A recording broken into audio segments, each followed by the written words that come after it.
Bonjour chers amis, chers confinés. Ça fait déjà 2 mots que je peux utiliser sans me soucier de l'inclusivité. Oui. Confinés ou amis. L'orthographe française est ainsi faite qu'à l'oreille, comme ça, on peut le prendre aussi bien au masculin qu'au féminin. Chers camarades, idem, les plus fidèles,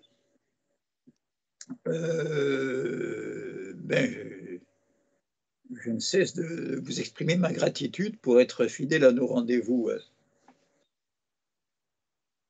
de la confinitude et pour ne pas trop perdre de temps.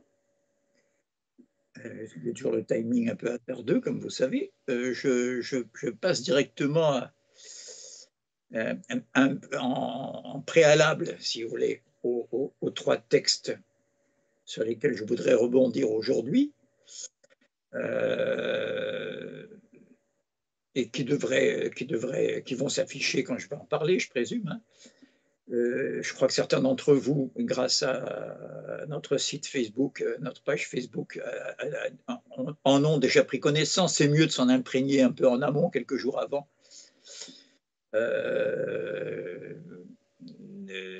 À telle enseigne que si je fais un commentaire qui se focalise sur telle partie et qui sacrifie un peu telle autre, au moins tout le contexte du texte soit pris en charge. C'est toujours mieux de s'imprégner du texte avant de travailler dessus.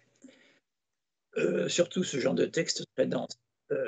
Mais avant, je vous ai dit à titre préalable, je continue à répondre aux questions parce que c'est pas pour revenir en arrière, c'est pour avancer. C'est que d'abord, il y a des questions que j'ai un peu sacrifiées. Je pense à Mehdi Brochet et à Jess Fincher aussi. Et quant à nos amis norvégiens, je les cite les trois parce que les trois posent une question qui est en rapport avec la relation classicisme-romantisme.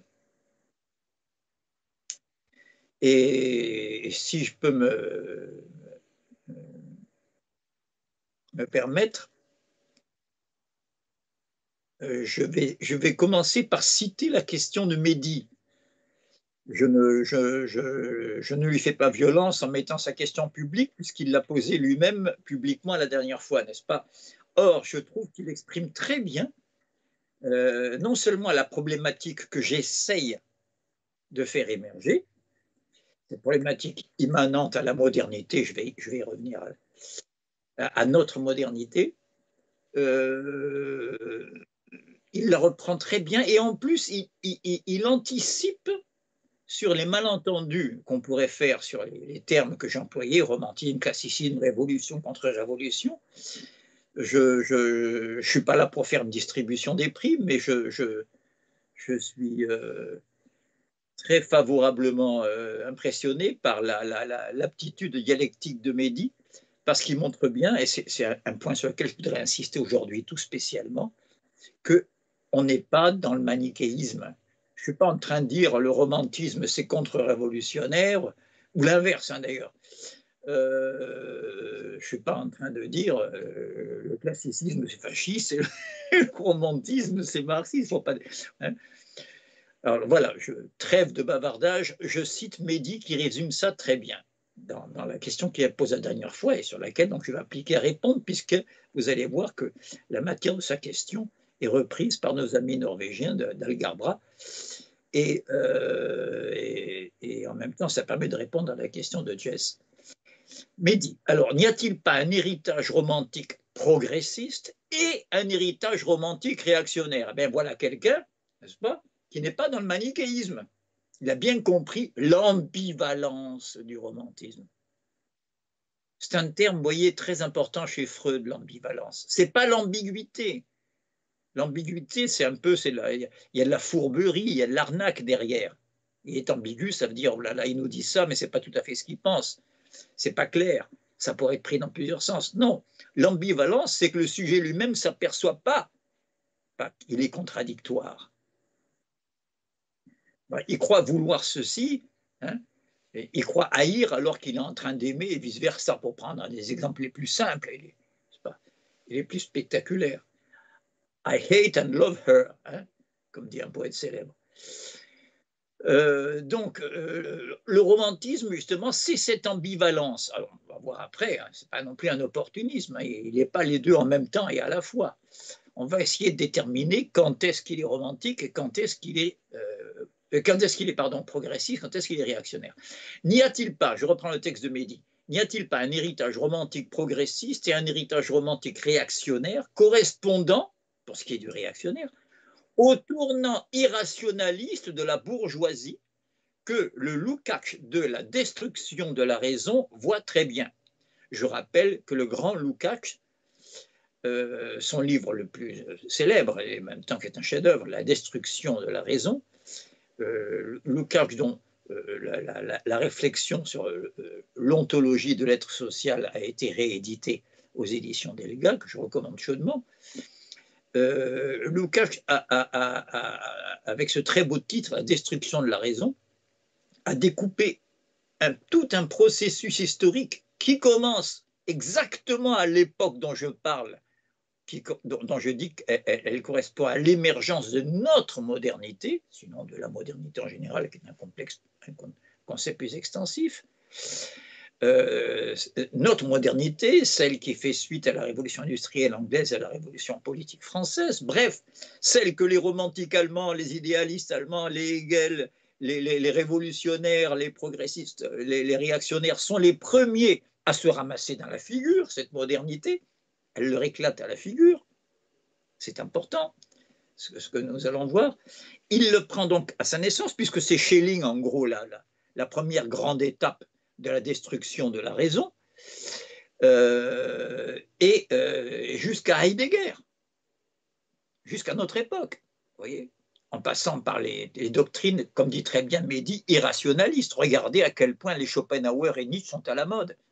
Quel adolescent n'a pas été nietzschéen, schopenhauerien? N'est-ce pas?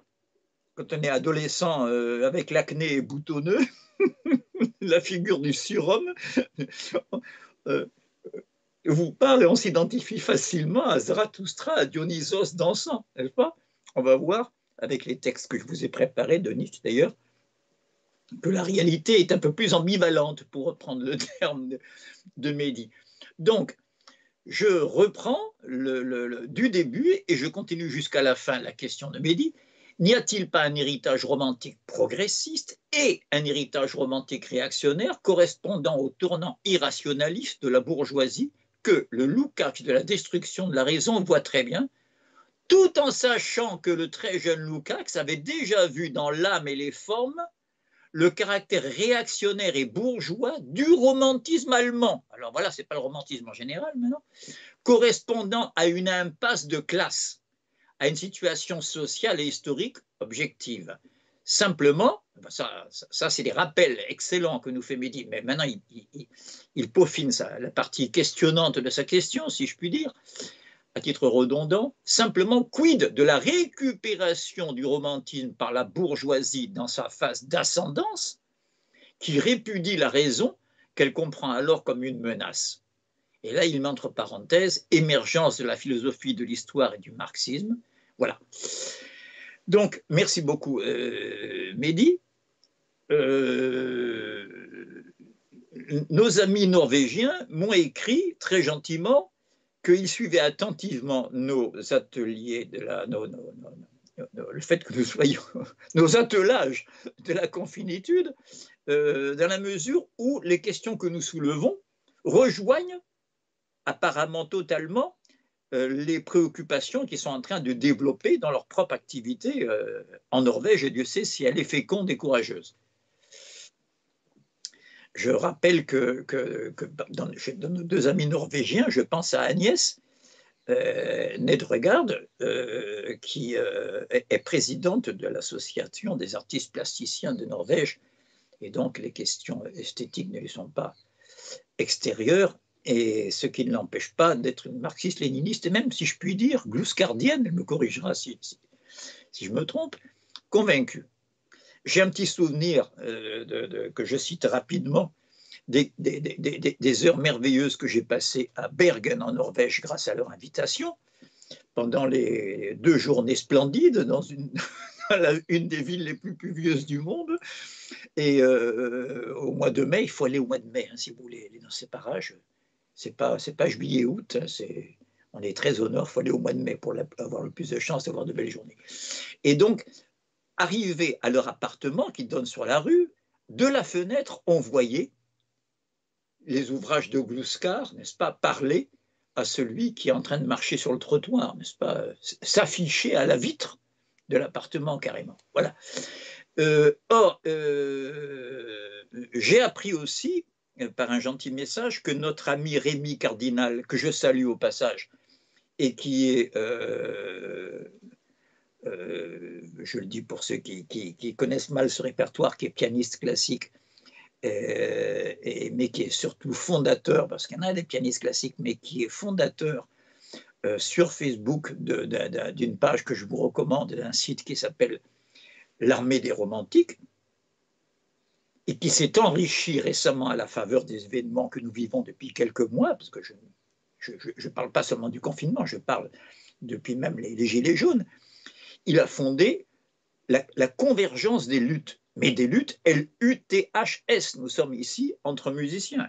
Vous avez tous vu, comme moi, ces images extraordinaires et sans précédent, n'est-ce pas, des musiciens, instrumentistes, choristes, de l'Opéra Bastille, de l'Opéra Garnier, sur les marches de leur palais, n'est-ce pas, en train de protester contre la politique sociale qu'on leur impose, en particulier dans leur lutte contre le projet de réforme des retraites. Et donc, cette convergence des luttes est une manière ici de prendre acte de cette émergence collective, parce qu'à titre individuel, il y en avait déjà, mais cette émergence collective des luttes sociales dans ce monde peu connu du grand public des musiciens du répertoire classique. On dit très souvent aux jeunes, on leur fait croire, c'est pas que le classique c'est pour les riches, mais stupidité. Moussorski ramassé dans un caniveau, n'est-ce pas, ivre-mort, Mozart enterré à la fosse commune, mais n'ayant même pas sa famille assez d'argent pour payer un enterrement, mais fut-il minimaliste. Et je ne parle même pas de Schubert. Bon, mourant à 31 ans dans un anonymat et une misère. Voilà, alors que vous avez tous vu comme moi des vedettes du rap faire semblant de se bastonner dans les aéroports, et cela, leur chiffre d'affaires tourne sur des milliards, n'est-ce pas? Voilà. Mais moi, je ne suis pas comme ceux qui écartent d'un revers de main la musique classique. Je ne juge pas le rap à travers eux, je juge le paradoxe, n'est-ce pas, de ceux qui croient que le rap, c'est une musique populaire et que le classique serait une musique élitiste. Voilà. Donc, Rémi Cardinal, lui aussi, n'est-ce pas, est très attentif à cette dichotomie de classicisme et de romantisme. D'abord, pas seulement parce qu'il a fondé donc l'Armée des Romantiques, mais parce qu'il perçoit très bien, et je crois qu'il est attentif à notre problématique à ce niveau-là, le côté réactionnaire qu'il y a dans ce que j'ai appelé non pas le classicisme, qui n'a rien de réactionnaire. Le classicisme a son apogée au XVIIe siècle, à l'époque où ça ne veut rien dire révolutionnaire, progressiste. Au XVIIe siècle, en général, on est conservateur, voilà, tout simplement, ce qui est très différent de réactionnaire. Je vous ai déjà dit que le réactionnaire est beaucoup plus dangereux que le conservateur, parce que le réactionnaire, c'est le conservateur qui a eu peur. Comme les émigrés à la Révolution quand ils sont revenus, ceux qui n'avaient rien appris ni rien oublié, comme dit une formule célèbre, ils ont eu peur et donc ils deviennent méchants. Comme dit Spinoza, le magnifique début d'un de ses plus beaux textes, les hommes sont pour la plupart méchants et malheureux. Sous-entendu, méchants parce que malheureux. Ils ont eu peur. Donc voilà, c'est le néoclassicisme, c'est-à-dire le retour au classicisme après le surgissement de la modernité et du romantisme, qui peut avoir une tendance réactionnaire, contre-révolutionnaire. Et maintenant, je vais essayer de mettre un peu de l'ordre dans tout ça, puisque ça tourne, vous voyez, autour des mêmes questions.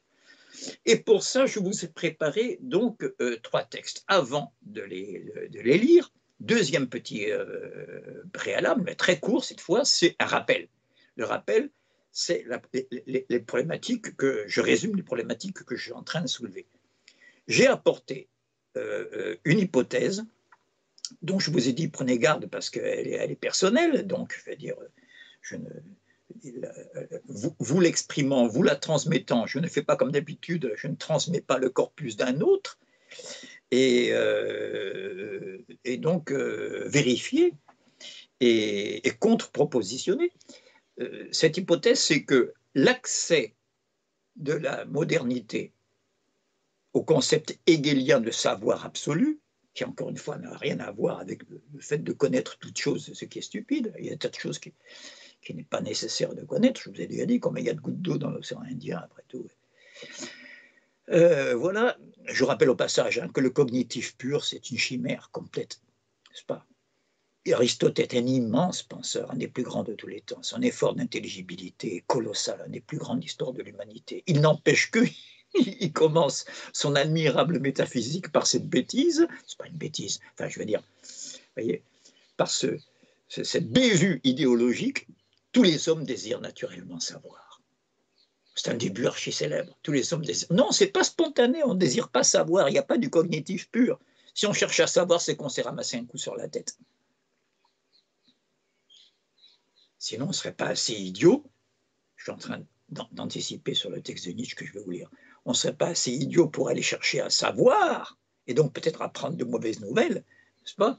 Si on n'y avait pas été contraint par une situation de crise. Voilà, je ne veux pas rappeler à ceux qui sont familiers de mes interventions depuis le début que ne jamais oublier que la philosophie est toujours fille de la crise. Les grandes avancées de l'histoire de la philosophie, les grandes articulations de l'histoire de la philosophie se sont toujours produites en période de crise. Crise de la cité grecque, Socrate, pas crise de la monarchie féodale ou de la féodalité monarchique, comme vous voulez, au XVIIIe siècle, les Lumières. Pas,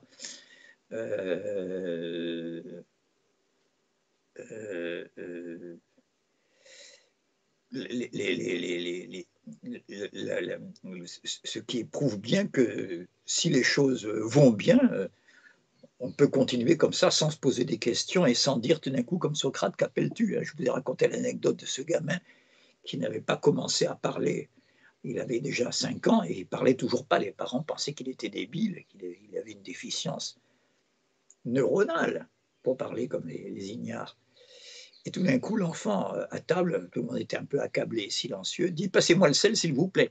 N'est-ce pas? Stupéfaction à table, larmes de joie, n'est-ce pas? Le cercle familial, euphorique. Mais enfin, pourquoi tu n'as pas parlé avant? Je veux dire, on s'inquiétait. Et le gamin répond « Parce que jusqu'ici, tout était parfait ». Mais quand tout est parfait, on ne pose pas de questions. Donc, Aristote a tort de dire « Tous les hommes désirent naturellement savoir ». Ce n'est pas naturel, c'est ramasser des coups. Voilà. Donc, encore une fois, l'hypothèse que j'apporte, c'est que ce savoir absolu, ce savoir qui, au détriment de la conscience, notre conscience, la mienne, la vôtre, est pétrie de certitudes au départ. On ne commence pas par la vérité, on commence par des certitudes. Quelle est la plus belle voiture du monde et la meilleure d'ailleurs? Eh bien, c'est, je dis n'importe quoi, c'est la 308 Peugeot. Pourquoi? Parce que c'est celle de mon père, dit le gamin dans la cour de l'école primaire. À son camarade qui dit, mais pas du tout, c'est la Golf Volkswagen. Pourquoi? Parce que c'est celle de mon père. On commence par des certitudes, ce ne sont pas des vérités. Mais là, les deux certitudes s'annulent l'une l'autre, vous voyez. Voilà. Malheureusement, il y a des certitudes moins graves, plus graves que celles-là, pardon, et qui ont duré pendant des lustres, n'est-ce pas? Et vous en savez déjà maintenant assez au travers des interventions que j'essaie de faire progresser pour savoir qu'à la racine de toutes les certitudes, il y a ce préjugé qui est au fond de toutes nos consciences, de vouloir qu'il y ait un déjà là, n'est-ce pas? Quelque chose de substantiel au sens hegelien du terme, là où il y a quelque chose de construit. Voilà. Je rappelle ici, pour ne plus avoir à le répéter, je le répéterai d'autres fois, mais enfin avant un certain temps, mais parce qu'il y a longtemps que je ne l'ai pas sorti, et puis il y en a qui ne l'ont pas entendu, puisque je vois avec bonheur qu'il y a beaucoup de nouveaux venus à notre attelage de la confinitude. Je rappelle que si vous vous embrouillez en philosophie sur toute la ligne, il y a quelque chose qu'il faut toujours retenir. C'est que tous les points de vue philosophiques, non, je ne suis pas en train de caser mon truc à moi, là. Au contraire, vous allez voir que tous les points de vue sont recevables dans ce que je vais dire. Tous les points de vue philosophiques se ramènent à un des trois suivants. Thèse, la thèse naturaliste, c'est-à-dire que ce qui détermine tout, c'est la nature. Aujourd'hui, les sciences cognitives, je veux dire, illustrent ce point de vue, n'est-ce pas, la neurobiologie.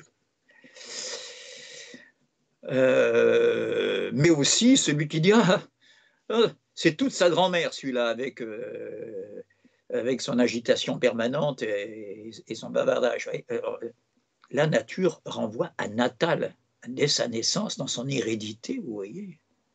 C'est la nature qui détermine. C'est les gènes. Pourquoi pas, n'est-ce pas? Les gènes déterminent pas mal de choses. Il y en a pour qui ça détermine tout. Voilà, ça c'est le point de vue naturaliste. Thèse. L'antithèse, exactement l'inverse. C'est la thèse surnaturaliste. En gros, c'est l'ensemble des religions. Hein. C'est-à-dire qui explique tout par l'intervention de quelque chose de surnaturel. Je vais très vite. Qu'il soit païen, chrétien, ici, ne change rien à l'affaire, n'est-ce pas? Lorsque Moïse reçoit les 10 commandements, il les reçoit d'une surnature. Là. C'est pour ça qu'il ne peut pas voir. Il ne peut pas voir qui lui parle. Il peut entendre, mais il ne peut pas voir. Parce qu'on ne peut voir que ce qui est ici-bas, n'est-ce pas? Il voit un buisson ardent, vous savez. Il voit une représentation. Bon.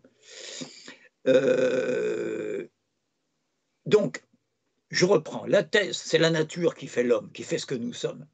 Antithèse, c'est la surnature, c'est Dieu. Les dieux ou les dieux, peu importe, qui fait ce que nous sommes. Synthèse, pour moi, n'est-ce pas pour moi, c'est l'homme qui fait l'homme. Ça, c'est le point de vue anthropologique. Point de vue naturaliste, point de vue théologique, point de vue anthropologique. Voilà. Placez-vous dans un de ces trois, moi je ne vois aucun inconvénient, on peut discuter, hein, mais vous avez le découpage d'à peu près tous les points de vue philosophiques. Voilà.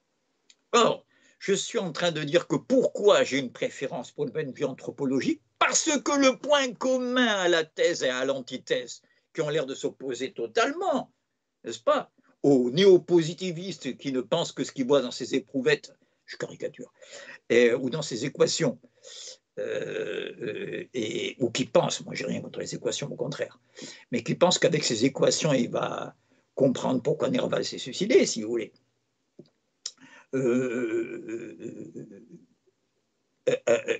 Ce qu'il y a de commun entre celui-là et celui qui dit mais non, pas du tout, tout nous vient d'une intervention surnaturelle, le point commun, c'est que l'essentiel est un déjà là, antérieur à vous, à moi, à l'homme, au sujet. Je fais un séminaire cette année sur le sujet et je voudrais montrer que si le nazisme a pu apparaître dans l'histoire et s'il se reconstitue maintenant, c'est parce qu'on fait trop bon marché de la notion de sujet. Je le dis pour taquiner mon ami et camarade Léo, n'est-ce pas, qui s'inquiétait dans sa question la dernière fois, qui s'impatientait de ce qui semblait être un temps perdu, nos attelages de la confinitude, et qui voulait qu'on revienne vite à la constitution du nazisme, ce qui est une très bonne intention, parce qu'on n'est jamais assez vigilant à ce qui est en train de se passer. Et si, comme dit Hegel, la limite de toute philosophie, c'est de penser notre présent historique, ce qui, une des caractéristiques, malheureusement, de notre présent historique, c'est la reconstitution du nazisme dans bien des pays et parmi les plus riches du monde. Au point que dans certains pays, essentiellement nordiques pour l'instant dans l'Europe, n'est-ce pas, les seules forces politiques qui progressent sont l'extrême droite et ou les écologistes. C'est bizarre, hein? Ah, comme c'est bizarre. Voilà. Ne me croyez pas sur parole. Mesurez, là, ce n'est pas une opinion, ça se mesure. En Allemagne, dans les pays scandinaves, en Autriche, regardez bien. De quoi sont faites les alliances gouvernementales.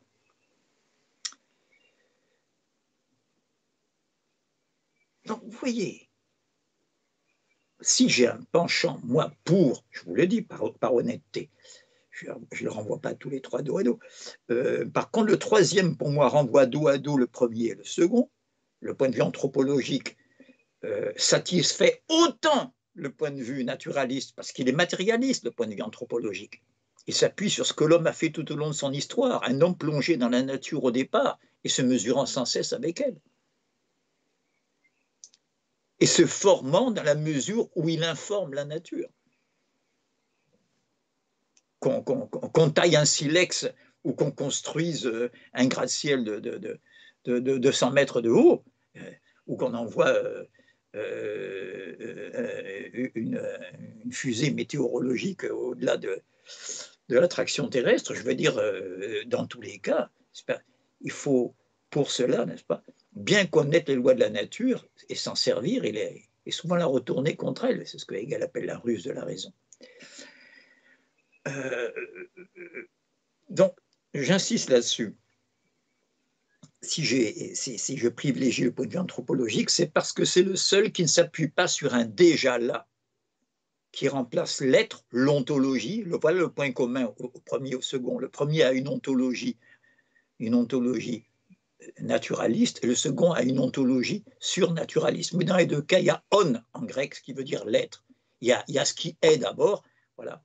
Et puis le sujet, c'est après. Non, pas pour nous, pas pour l'être humain. L'être humain ne surgit que lorsque l'être naturel est surmonté un champ simplement, un champ au sens agraire du terme, agricole du terme, est déjà une nature transformée, un Gewordensein. Werden veut dire devenir dans la philosophie allemande, Geworden est le participe passé, Sein c'est l'être, un être devenu, un résultat, pas une origine, un résultat. Vous voyez l'illusion. On en révise des choses, hein, grâce à nos attelages de la confinitude. La différence entre l'erreur et l'illusion, comme je m'exprime à le répéter, avant d'exprimer une différence, il faut rappeler ce qu'il y a de commun. L'erreur comme l'illusion exprime du faux. Il ne faut quand même pas oublier l'essentiel. Les deux sont faux. Donc, entre 3 plus 5 égale 11. Ça, c'est une erreur. Et la Terre est au centre de l'univers et je suis au centre de la Terre. N'est-ce pas? Ça, c'est une illusion. Mais les deux sont faux. Mais tandis que dans le premier cas, une tasse de café aurait suffi à éviter de bafouiller, n'est-ce pas? Tandis que dans le cas de l'erreur, pour être rigoureux maintenant, le vrai et le faux sont simplement différents. La somme de 3 plus 5 est différente de 11. Dans le cas de l'illusion, elle en est exactement l'inverse, comme c'est bizarre, car rien ne ressemble plus à une chose que son inverse. Mettez-vous devant un miroir et vous allez comprendre. Il n'y a rien qui vous ressemble autant que votre reflet, pourtant tout est à l'envers. Hein? Vous voyez? Enfin tout, presque tout, la gauche et la droite, disons, pas le haut et le bas. Voilà, et ce qui fait que un des rares points où je donne raison à Althusser, j'ai jamais dit qu'il était bête, c'est que quand il dit que le thème du renversement de Hegel par Marx, n'est-ce pas, ne change rien à la structure, parce qu'une chose, vous la mettez à l'endroit ou à l'envers, vous ne changez pas sa structure. Je lui donne parfaitement raison. Sauf que pour lui, c'est la preuve qu'il y a plus qu'un renversement de Hegel chez Marx. Lui voudrait qu'il y ait une destruction totale de Hegel dans le Marx, n'est-ce pas? Donc il sollicite un peu le texte, alors que le dernier Marx passe son temps à parler d'inversion, y compris dans sa fameuse préface, la deuxième édition du Capital. Donc, je fais ces rappels, erreurs, illusions, pour montrer ici un exemple d'illusion, n'est-ce pas? Je crois que je suis en train de parler des origines, la matière à l'origine, l'esprit à l'origine, et en fait je suis dans le résultat. Je crois être à l'origine et je suis à l'arrivée, je ne suis pas au départ. Je rends hommage ici à tous ceux qui se sont fait torturer, massacrer, exécuter pour avoir soutenu en Amérique latine contre la formidable armada des dictatures armées par la CIA, ceux qui ont épousé, c'était des chrétiens, la théologie de la libération. Oh, ce n'était pas toute l'Église catholique, loin de là. La plupart collaboraient avec les pouvoirs. Mais il y en a qui disaient, est-ce que Dieu existe, n'existe pas? C'est pas comme ça qu'il faut poser le problème. Dieu peut exister si nous le faisons exister chaque fois que nous étendons le domaine de la liberté. Dieu entre un peu plus dans l'existence. Dieu comme résultat de l'histoire, pas comme origine. C'est un peu moins paresseux que de mettre la résolution de tous les problèmes. Spinoza disait qu'il y en a qui parlent de Dieu comme asile de l'ignorance, n'est-ce pas? Ceux qui mettent Dieu à l'origine, évidemment, vous me donnez à Dieu comme origine, il vous tire tout. Hein. Bon, voilà. Le point de vue anthropologique.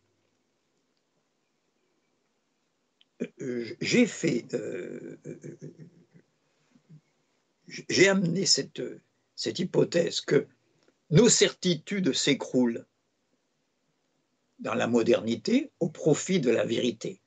La vérité vient petit à petit. Hein, j'ai fait allusion au géocentrisme ou à l'anthropocentrisme tout à l'heure, mais après Galilée, pas, finit par se répandre tout de même l'idée que nous ne sommes pas au centre, spatialement parlant en tout cas, et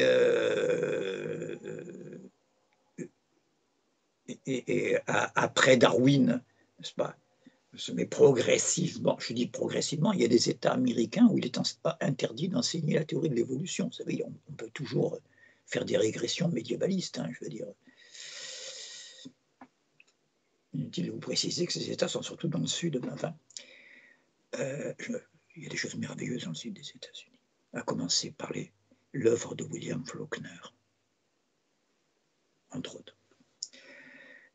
J'en profite pour rendre un hommage ici à Grégory Proch, qui avait eu la gentillesse de participer à un de nos ateliers l'année dernière, parce que son admirable talent de lecteur de texte, j'avais déjà dit un bon lecteur, c'est encore plus rare qu'un bon comédien, et Grégory est le meilleur lecteur que je connaisse, vient de proposer sur le site, sur sa page Facebook, vient de proposer de lire un extrait d'une nouvelle de Faulkner. Le prêtre fait une merveille. Je vous recommande les lectures, vous les trouvez sur YouTube, de Grégory Proch, P-R-O-T-C-H. Je le salue ici parce qu'il a eu des mots très gentils pour nos ateliers. Enfin, c'est pas seulement pour ça, j'ai l'admiration pour ce qu'il fait, mais je me profite j'ai pas osé le liker, même en rouge, parce que comme il disait du bien de mes interventions, j'allais quand même pas me décerner les couronnes à moi-même.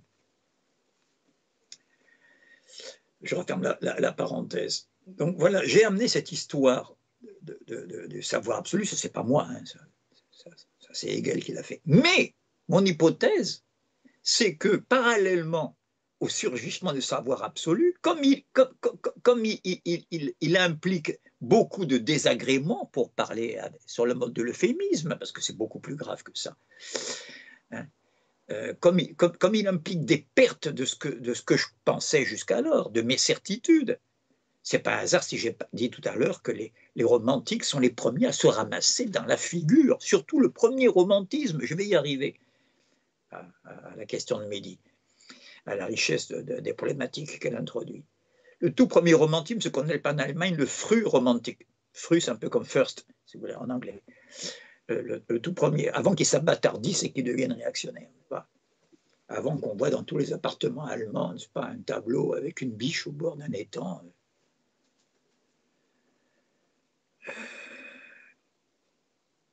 Sur un fond de coucher de soleil. Donc,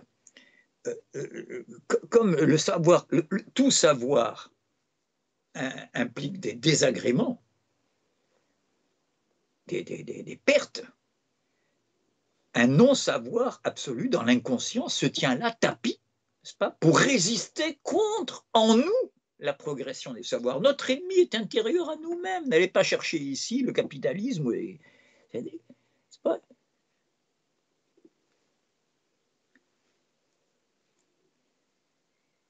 je me rappelle les résistances, n'est-ce pas, des enfants quand ils découvrent dans la cour de l'école que des grands leur disent comment on fait les enfants, justement, les résistances qu'il y a, parce qu'ils n'imaginent pas leurs parents se livrer à des abominations, ce qu'ils pensent à des abominations. Il y a des résistances intérieures, ça n'a rien de coupable d'avoir ces résistances.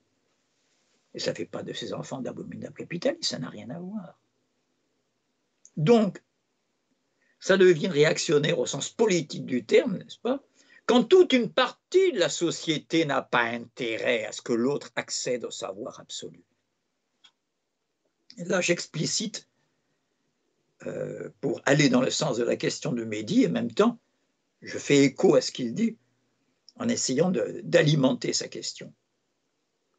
En faisant intervenir une nouvelle notion, celle que je vous propose est une métaphore de masse critique que j'emprunte ici. À l'explosion nucléaire, n'est-ce pas, à la fission nucléaire, n'est-ce pas. L'explosion atomique se produit, n'est-ce pas, lorsque la charge d'uranium, de plutonium, a atteint ce qu'on appelle, l'uranium enrichi, la masse critique. Voilà, je me sers, ce n'est pas mon domaine, donc je passe très vite. Par contre, qu'est-ce que c'est qu'en politique, en histoire, la masse critique? C'est quand deux facteurs se rejoignent. C'est pour ça que j'ai pensé à une bombe nucléaire. Un physicien m'avait expliqué très rapidement, je vous dis grossièrement, parce que ce que j'ai compris est grossier par rapport à la théorie physique, que dans une bombe atomique, telle qu'il y a dans nos arsenaux, il y a une sécurité. Et la sécurité, elle consiste à séparer des parties de cette matière radioactive qui, lorsqu'elles se rejoignent, produisent l'explosion. Donc il y a des séparations qui fondent au dernier moment quand on déclenche l'attaque nucléaire, n'est-ce pas, qu'on fait fondre. Bon. Pour qu'elles se rejoignent. Et bien, c'est ce qui m'a inspiré la jonction de deux choses que la classe dominante s'entend à maintenir séparées, de peur que ça lui explose à la figure. C'est quoi? C'est le savoir absolu conjugué avec un très grand nombre de personnes.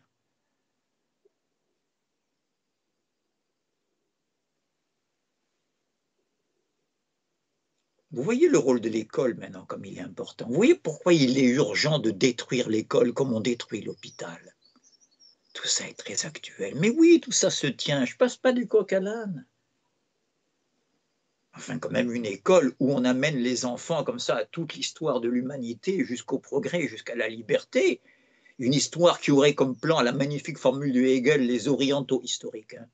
Je pense à l'empereur de Chine à l'époque, au pharaon. Je ne parle pas des Égyptiens et des Chinois d'aujourd'hui qui sont souvent plus modernes que moi. Les orientaux savaient qu'un seul est libre.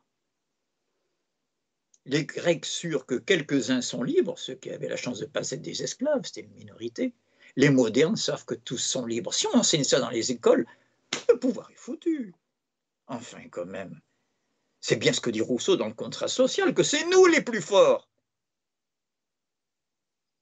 C'est pas un hasard si le contrat social commence par des pages et des pages qui critiquent le soi-disant droit du plus fort. Non pas pour dire c'est pas bien, c'est méchant, c'est injuste, c'est un péché. Non, non, c'est pas du Rousseau, ça. C'est pas de la moraline, Rousseau. Il dit que ça se passe pas comme ça. L'histoire humaine n'a pas pu, les sociétés humaines n'ont pas pu se baser sur la loi du plus fort au départ, mais sur un contrat. Je l'avais un peu infléchi en disant que le terme de pacte, un peu plus ténébreux que celui de contrat, serait peut-être plus justifié ici. Mais en tout cas, certainement pas sur le naturalisme de la notion de force. Je vous rappelle que la physique, science de la nature, commence par examiner la notion de force, qu'elle appelle énergie et tout, c'est une autre histoire. Mais c'est le concept qui gouverne toute la physique. Laissons-la à la nature, la force. Dans les sociétés humaines, n'est-ce pas, comme dit Rousseau, le plus fort n'est jamais assez fort. Le plus fort n'est jamais assez fort pour être toujours le maître. Il peut l'être un certain temps, ça me dirait.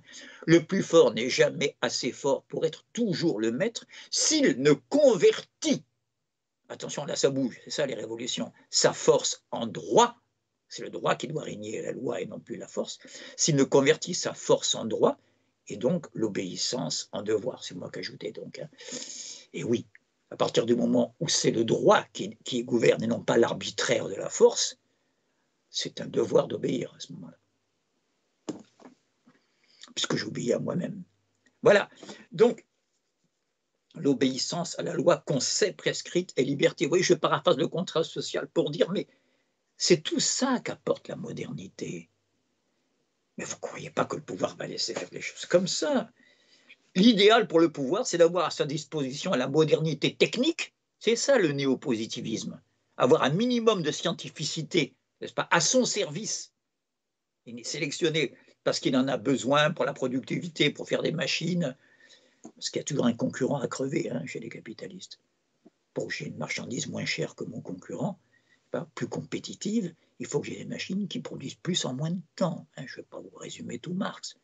Et c'est ça qui amène à la baisse tendancielle du taux de profit, tendancielle, n'est-ce pas? Et qui font que la crise, n'est-ce pas, on croit l'avoir jugulée, mais elle revient toujours nous pendre au nez. Voilà.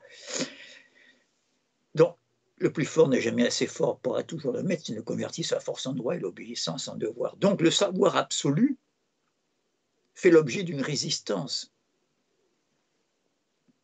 Le pouvoir a intérêt à un non-savoir absolu. Alors là, j'en arrive maintenant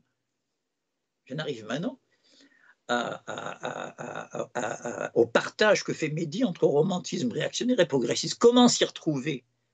Ça sert à quoi de dire, comme j'ai dit tout à l'heure, que c'est ambivalent?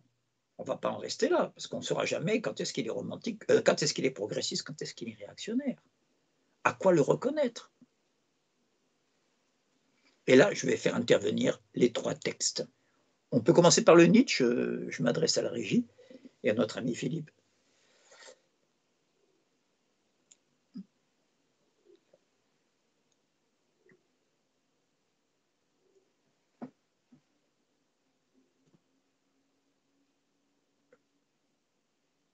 Donc,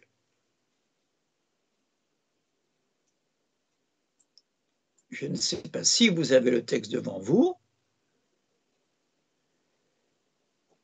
Alors, je croyais l'avoir, moi, mais je ne l'ai plus. Comment ça se fait d'ailleurs?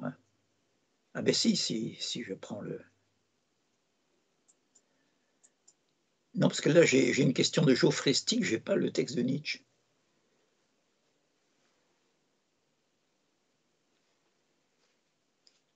Mais enfin, j'ai le livre, donc ce n'est pas un problème. Bon, écoutez, je vous le lis, mais je présume que vous le voyez, c'est ça qui compte. Parfait. Donc,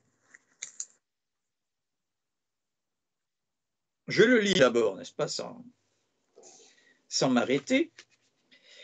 Je vous montre ici, n'est-ce pas, que c'est extrait de Par-delà le bien et le mal, et que c'est le tout début, n'est-ce pas, le tout début. Il y a quelques lignes avant sur lesquelles je reviendrai après, avec superbe humour d'ailleurs. Mais là, on rentre dans le vif du sujet. La volonté du vrai, qui nous induira encore à bien des aventures périlleuses, cette fameuse véracité dont tous les philosophes ont toujours parlé avec respect, que de problèmes elle nous a déjà posés. Je rappelle ici, non, je le lis d'abord en entier. L'histoire en est déjà longue, et quel problème singulier, pernicieux et équivoque. L'histoire en est déjà longue, et cependant, il semble qu'elle ne fasse que tout juste de commencer. Dont acte, Nietzsche a bien conscience que la modernité se démarque bien de ce qu'il y avait avant. Le simple fait qu'on se pose le problème de la valeur vérité, c'était pas évident dans les temps passés. L'histoire en est déjà longue, et cependant, il semble qu'elle ne fasse que tout juste de commencer. Quoi d'étonnant si nous finissons par nous méfier, par perdre patience, par nous détourner, excéder. Si ce sphinx, la vérité, nous enseigne finalement à poser des questions à notre tour. Qu'est-ce en nous qui veut trouver la vérité? Non plus qu'est-ce que la vérité, comme tous les philosophes ont posé la question. Non, mais qu'est-ce en nous qui veut la vérité? Voilà la question que fait surgir Nietzsche. De fait, nous nous sommes longuement attardés devant le problème de l'origine de ce vouloir. Et pour finir, nous nous sommes trouvés complètement arrêtés devant un problème bien plus fondamental encore. Nous nous sommes interrogés sur la valeur de ce vouloir. À ceux qui s'embrouillent, je rappelle qu'on est déjà à la troisième question. Première question, qu'est-ce que la vérité? Question que critique Nietzsche, qui est celle de tous les philosophes depuis l'origine de la pensée, n'est-ce pas, de la pensée philosophique. Deuxième question, qu'est-ce en nous qui cherche à vouloir connaître la vérité? Troisième question,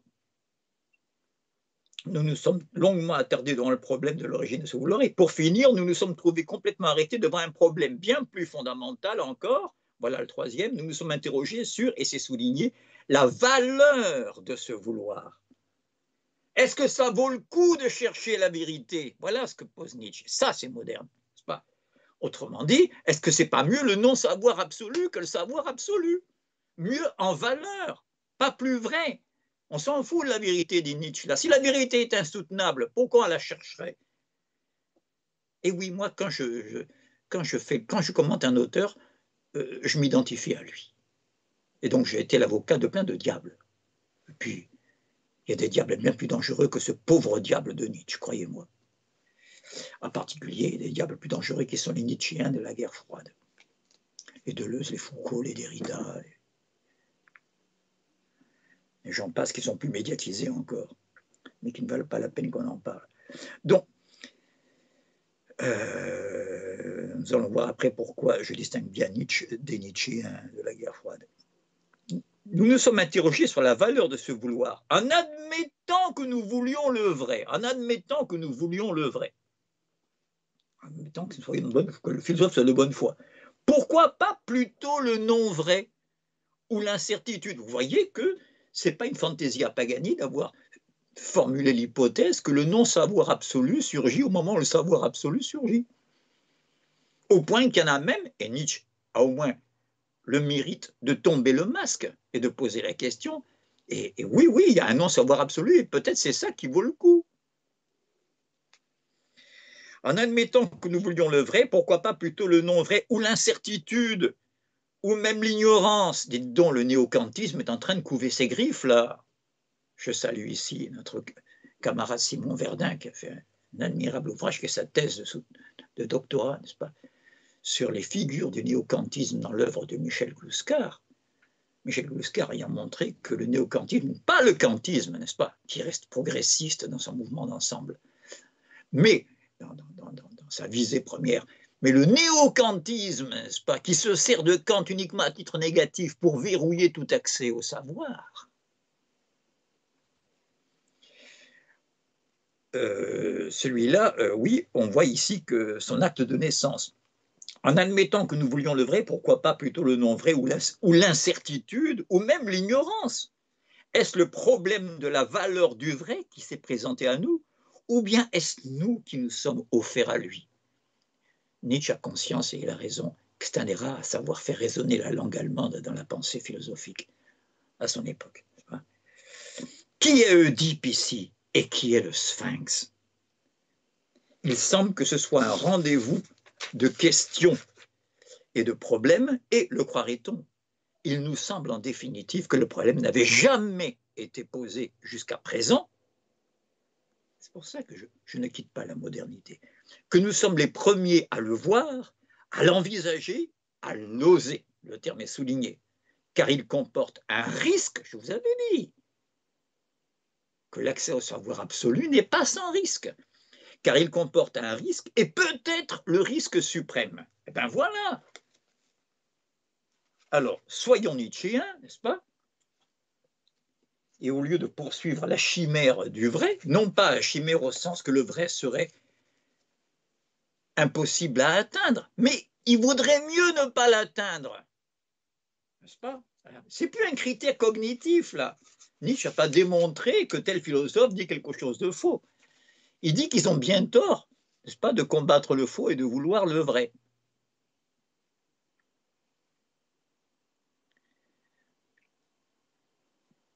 Je pense ici à la préface, l'admirable avant-propos, ce n'est pas une préface, une suite de réflexions comme ça, presque apparemment dans le désordre, mais admirable, d'Oscar Wilde dans Le portrait de Dorian Gray, ce roman célébrissime, où il dit à un moment donné, tout art est à la fois surface et symbole.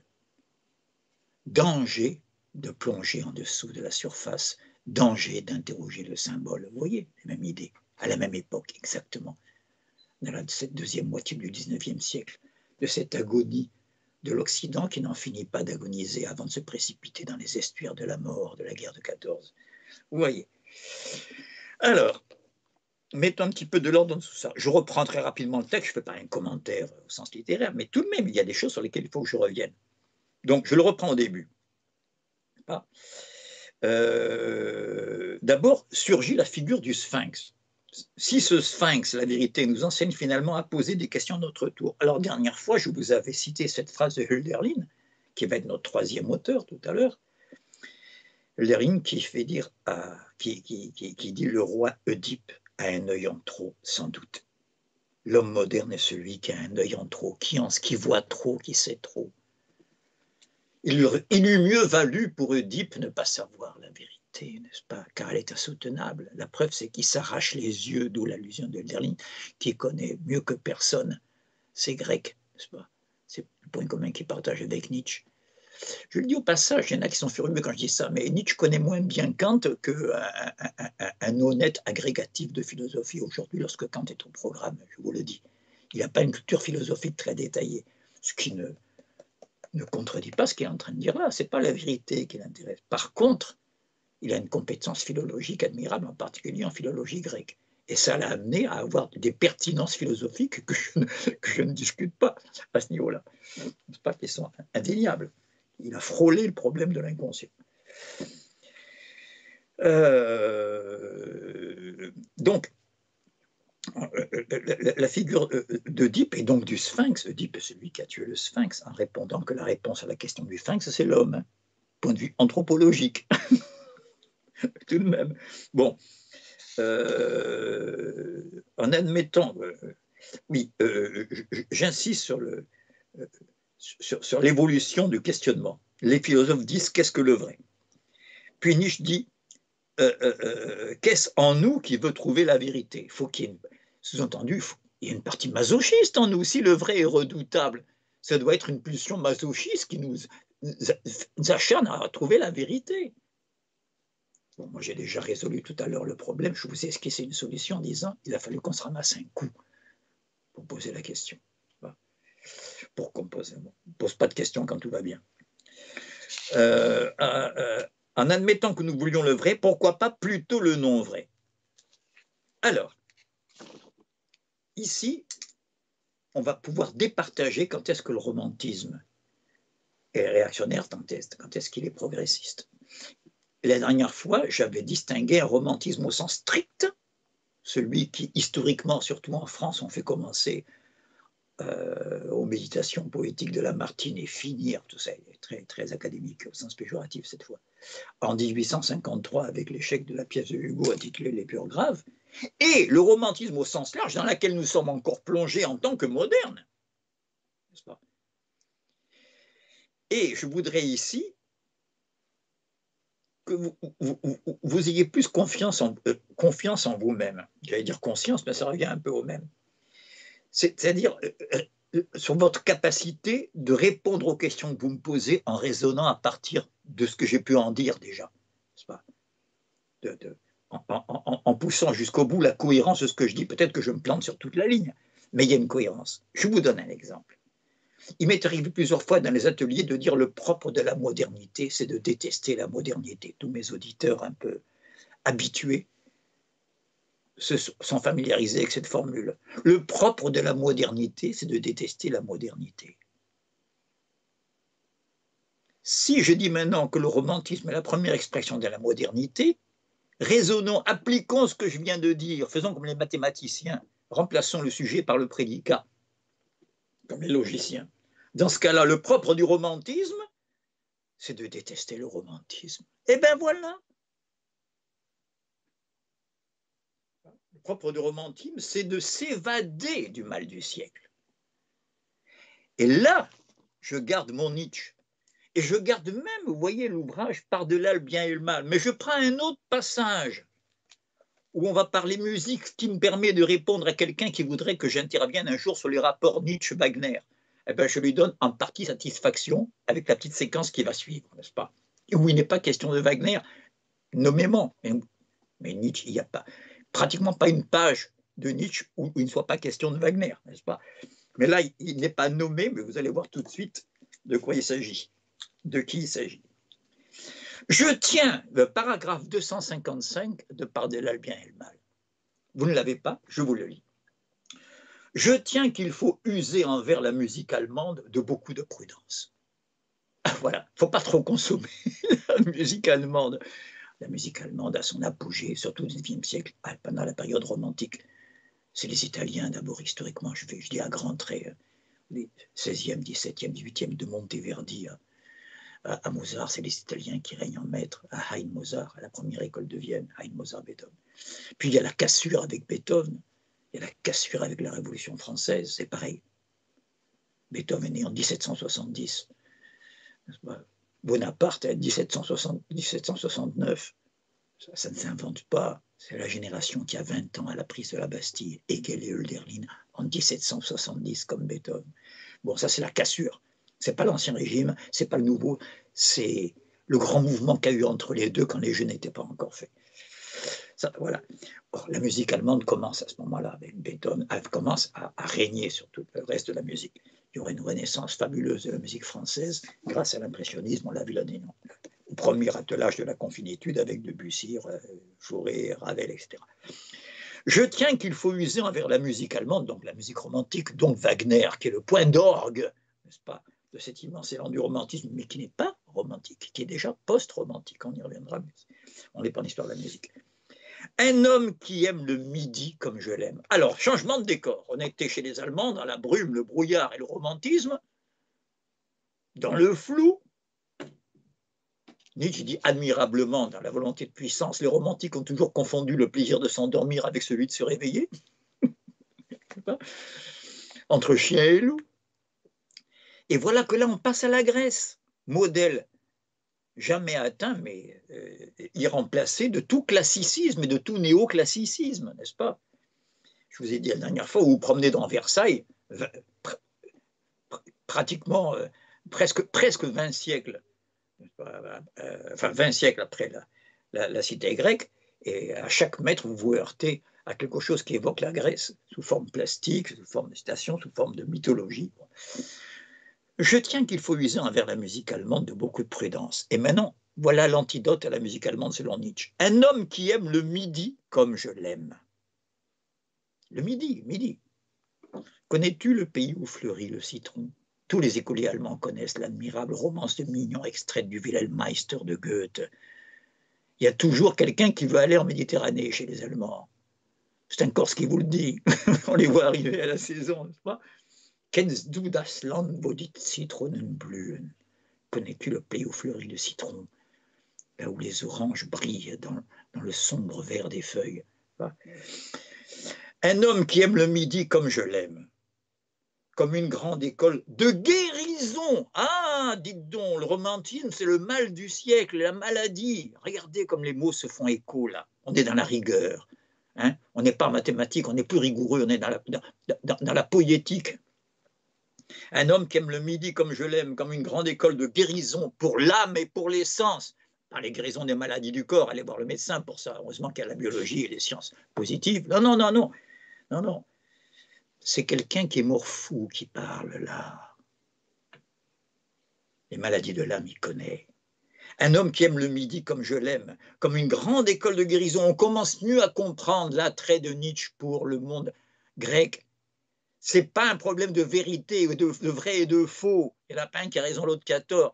C'est que ça fait du bien à l'âme, alors que le romantisme fait mal, comme le savoir absolu. On commence à voir clair. Un homme qui aime le midi comme je l'aime, allez, j'enchaîne, comme une grande école de guérison pour l'âme et les sens, comme une profusion de lumière. On est loin des... Nietzsche disait Wotan, le roi des dieux dans la mythologie wagnéro-germanique. Wotan est le dieu du mauvais temps.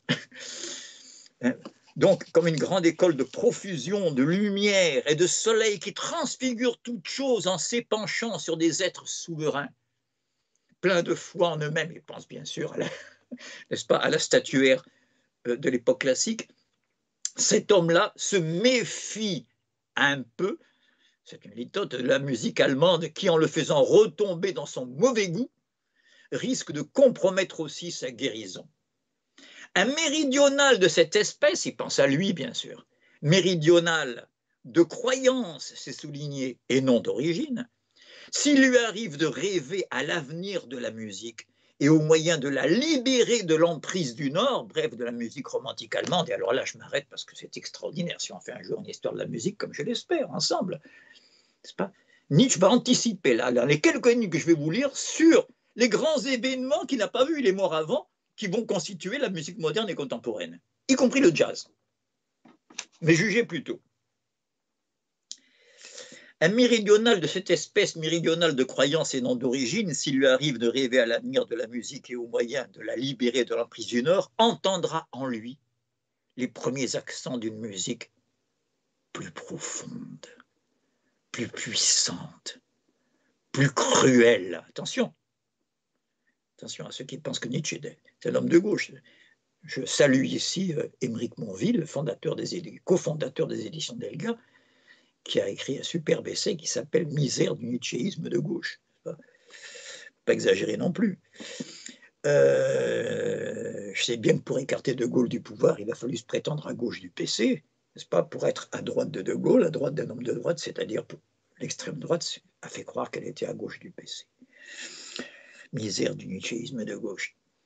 Je répète, un méridional de cette espèce, méridional de croyance et non d'origine, donc, entendra donc en lui une musique plus profonde, plus puissante, plus cruelle, peut-être plus secrète, une musique plus qu'allemande, c'est souligné, plus qu'allemande, qui, en présence de la mer bleue, la musique allemande, en présence de la mer bleue et voluptueuse et de la clarté du ciel méridional, cesserait d'apparaître expirante, fanée, pâlie. Voilà comment il parle des musiciens romantiques. Expirante, vous voyez le mal du siècle. L'Occident, le coucher de soleil, le déclin, harmonie du soir, Baudelaire, la cloche fêlée, rappelez-vous. Donc, qui cesserait d'apparaître expirante, fanée, pâlie, comme le fait toute musique allemande. Et Wagner n'est pas nommé, il règne sur tout le passage. Une musique, Wagner a écrit Le Crépuscule des dieux, une musique plus qu'européenne. Vous voyez, il anticipe sur le fait que le renouveau de la musique classique se fera par les limites géographiques de l'Europe. N'est-ce pas? L'équivalent de ce qu'ont été les demoiselles d'Avignon dans l'histoire de la peinture contemporaine, c'est la rupture totale avec ce qu'il y avait avant, est faite par un Espagnol, limite africaine de l'Europe. Eh bien, l'équivalent en musique, c'est le Sacre du printemps de Stravinsky, la Russie, limite asiatique de l'Europe.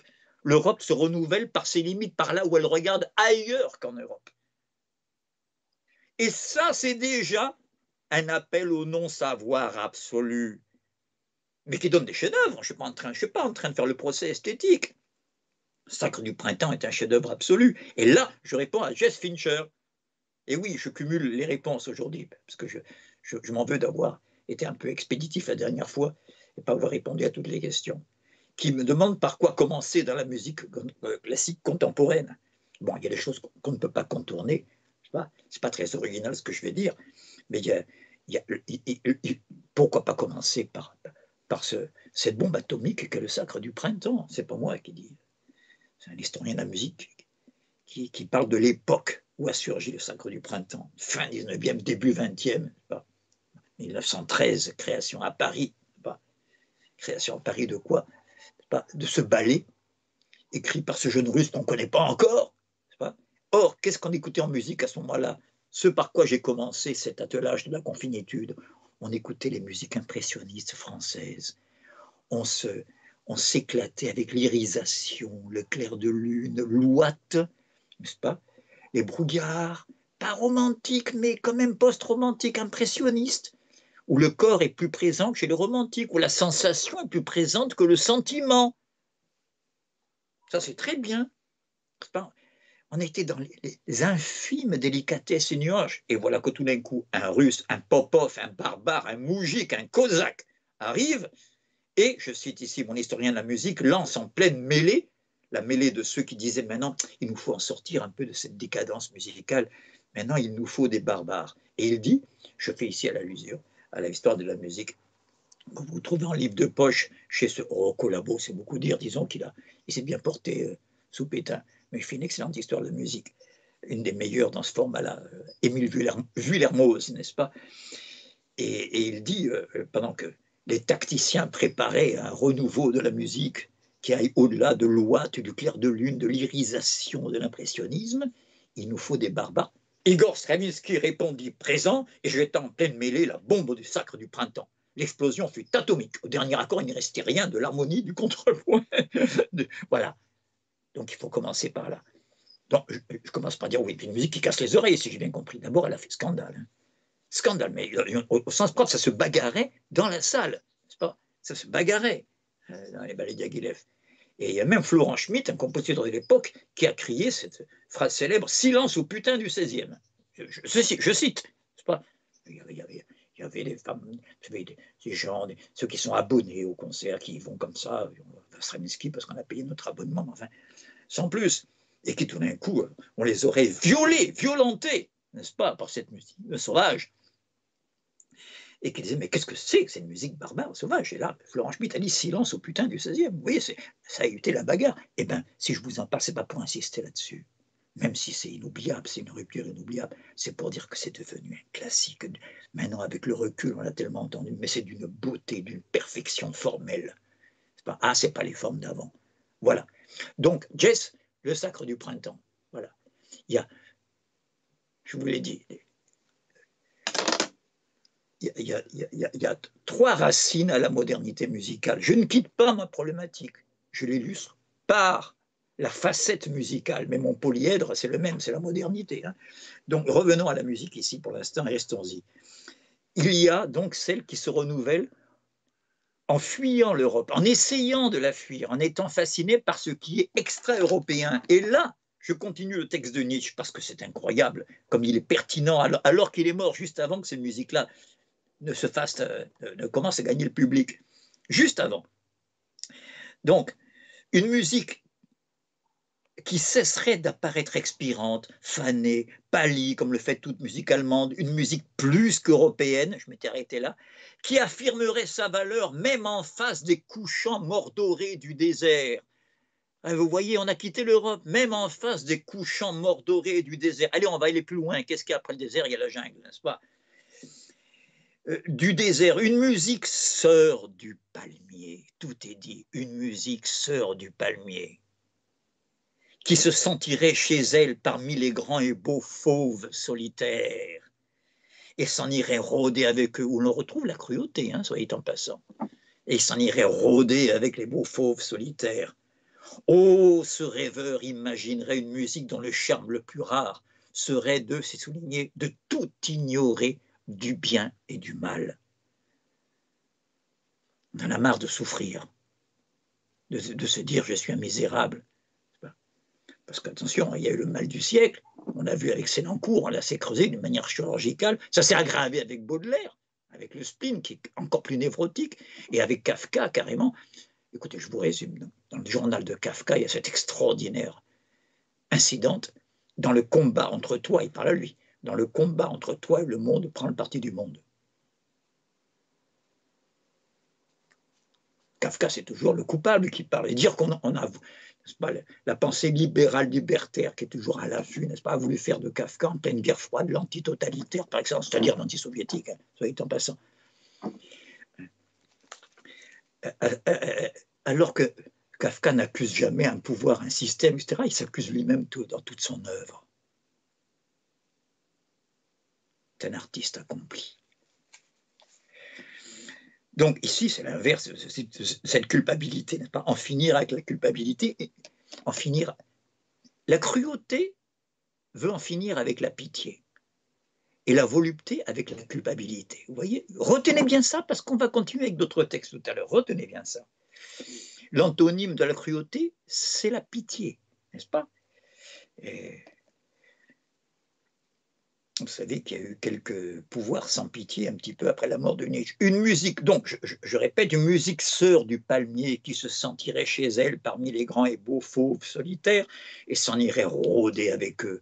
Oh, ce rêveur imaginerait une musique dont le charme le plus rare serait de tout ignorer du bien et du mal, si ce n'est que peut-être... Ben, Nietzsche ne peut pas secouer tout ça, parce que lui, il est nourri jusqu'à la couenne de la musique qu'il critique, hein.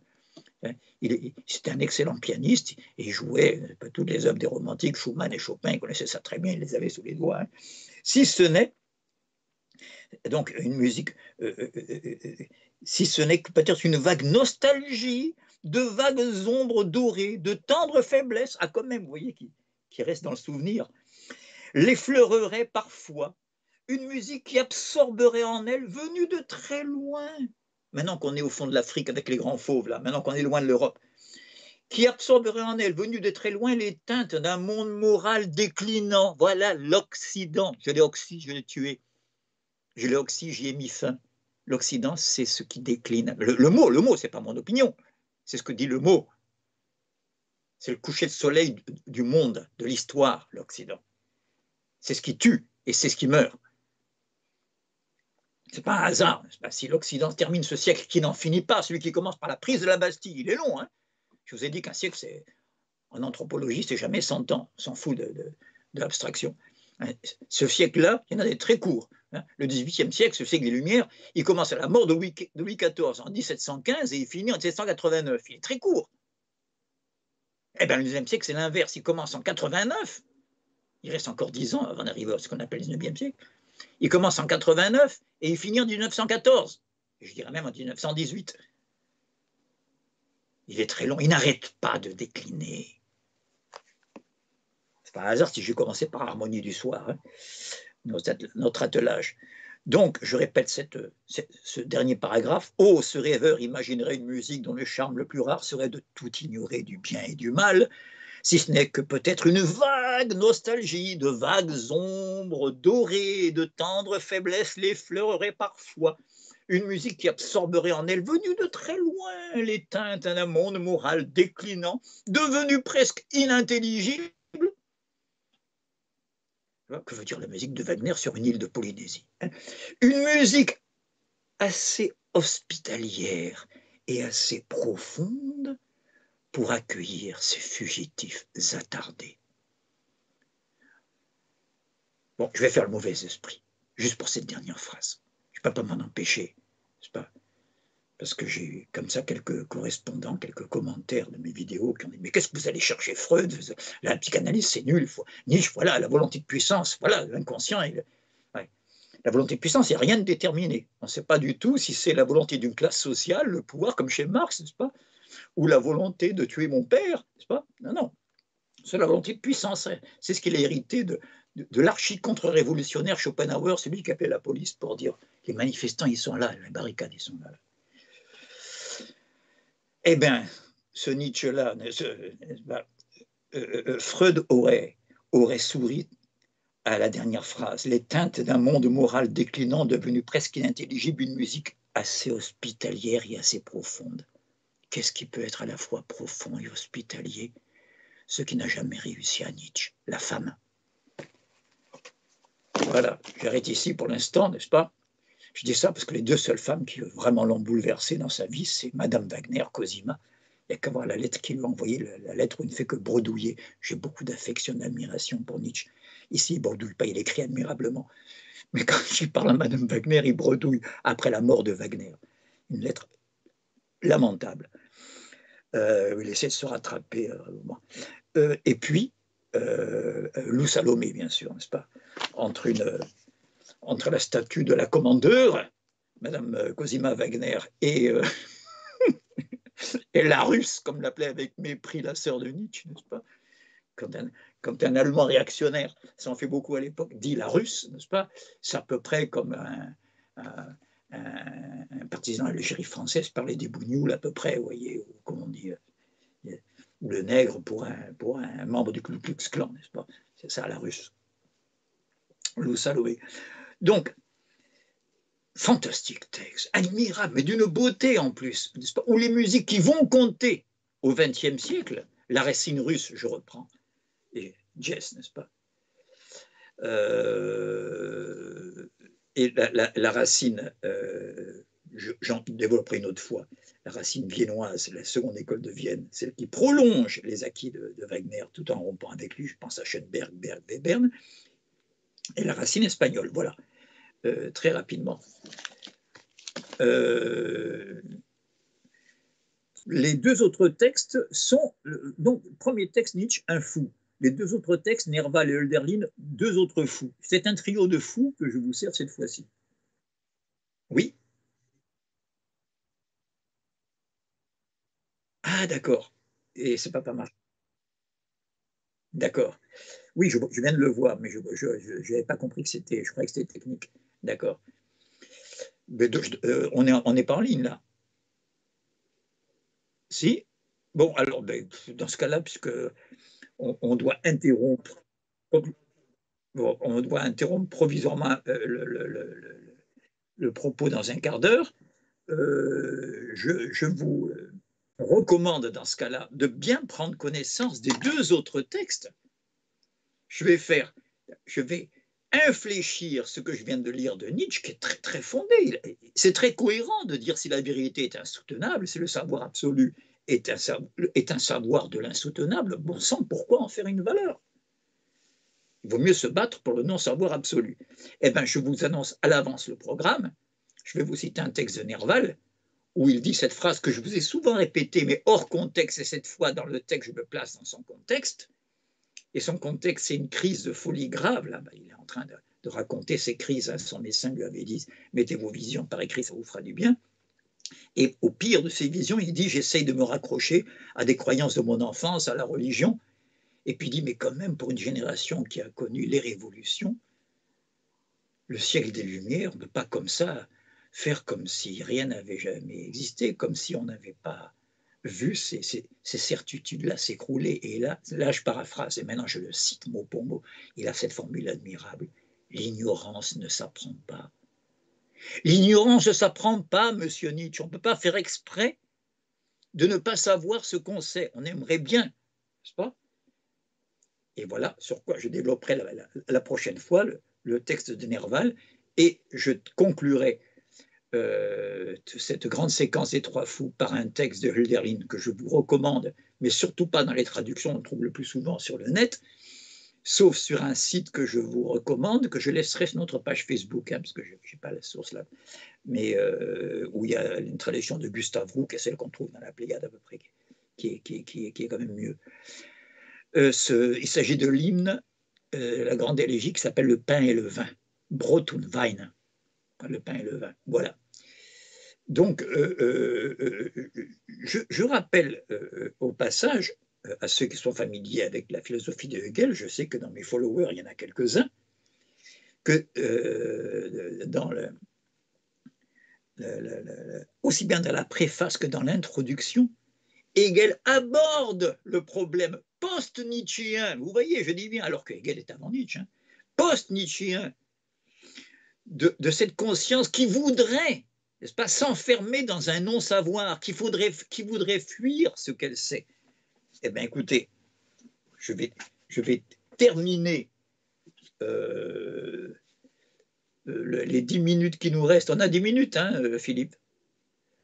Voilà, je vais terminer, merci, les 10 minutes qui nous restent par cette citation. Vous allez voir qu'elle est très explicite et que Hegel n'est pas si incompréhensible que ça. Alors, attendez, voilà.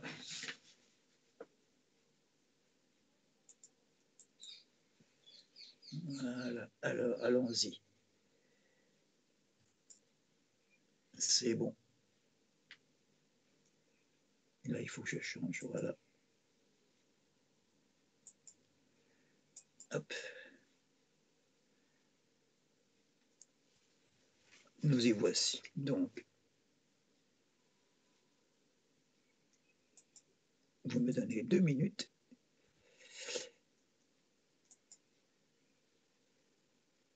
Pardon pour ce temps mort. Voilà, je vous le sers maintenant. Alors, il faut que je m'approche parce que... Voilà. Vous trouvez ce texte à la page 184 de la Phénoménologie de l'esprit dans la traduction d'Hippolyte.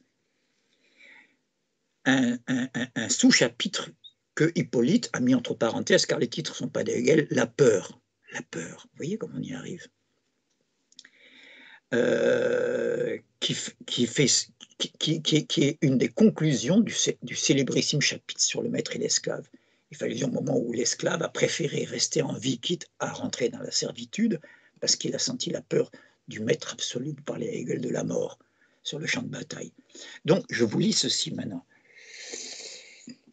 Cette conscience a précisément éprouvé l'angoisse, non au sujet de telle ou telle chose, c'est pas l'angoisse de perdre son emploi, l'angoisse de perdre la femme que j'aime, l'angoisse de perdre les deux, comme ça arrive souvent, en même temps.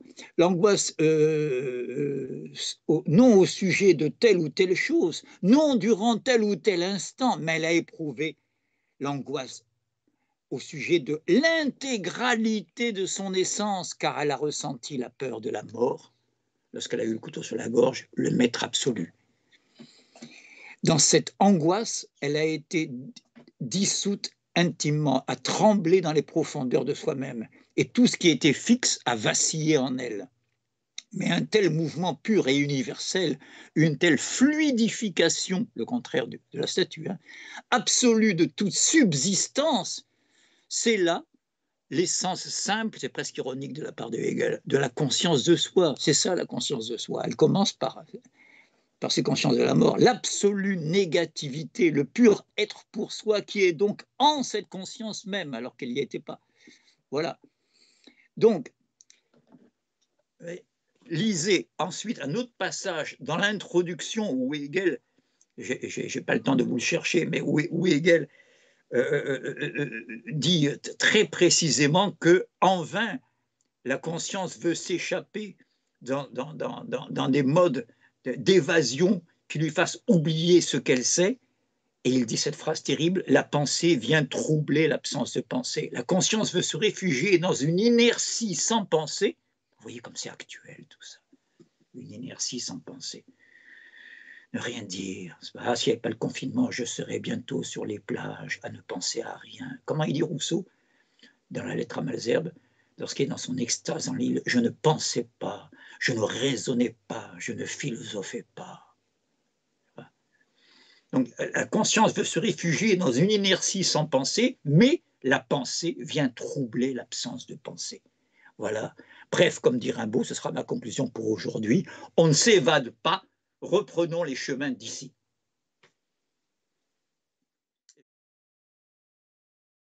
Prochaine fois, en vous remerciant pour vos questions, je commencerai par y répondre dès le début de ma prochaine intervention. Et je remercie bien sûr Philippe, sur lequel on ne pourrait pas faire tout ça, on ne pourrait pas se retrouver et sortir de nos confins respectifs.